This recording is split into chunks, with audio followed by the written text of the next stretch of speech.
Hey everybody, Jamin here from Game Show. So you might have caught the news this week. I'm sure not all of you were at Sundance. I certainly wasn't. I was in New York City. It got really snowy. I'm just kidding. It didn't get snowy at all. But for some crazy reason, snow in New York is international news. I'm not sure why that is. Regardless, for those folks in Sundance, people had an opportunity to try out the new Oculus produced movies. There's a lot of buzz and excitement, obviously, about the potential for virtual reality and what its relationship to film is going to be. I think that there's two things that we should take away from the announcements this week in terms of Oculus developing the new story studio and just in general what the relationship between cinema and virtual reality is going to be. I think the first is that this is a great example of the experiences that were being developed.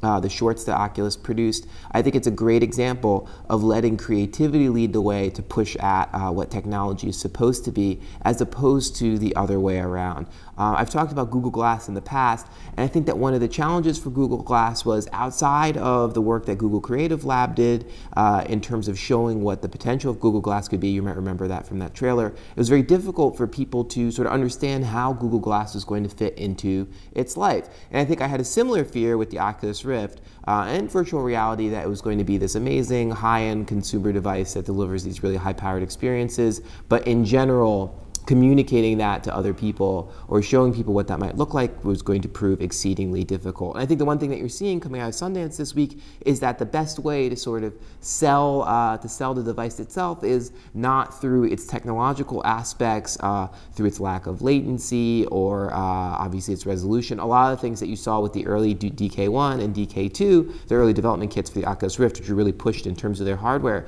I think the way that you get to people's minds and hearts is through their imagination. And so I think releasing short films is a great way to show people why you might want to own, whether it's the Samsung Gear or to use a Google Cardboard headset or whatever it might be, to show people what virtual reality might look like in terms of their sort of everyday, day-to-day use. Vice News did a whole program, for example, that showed what a news program might look like. Obviously, for the protest at Ferguson, for example, that's exactly the sort of thing that would add an incredible amount of gravitas to the reporting, as if you were able to drop someone into that particular place and show them what a scene looks like. The second thing is that I think that game makers, unfortunately, even though they were first to the party with virtual reality and have been for quite some time, I think they run the risk of being completely overshadowed by folks from other disciplines who are using virtual reality in new ways. What I mean by this is that if game makers decide that they want to focus entirely on fear and violence, and a lot of the things that I've looked at in VR kind of play up on those two aspects, in large part because, it makes sense.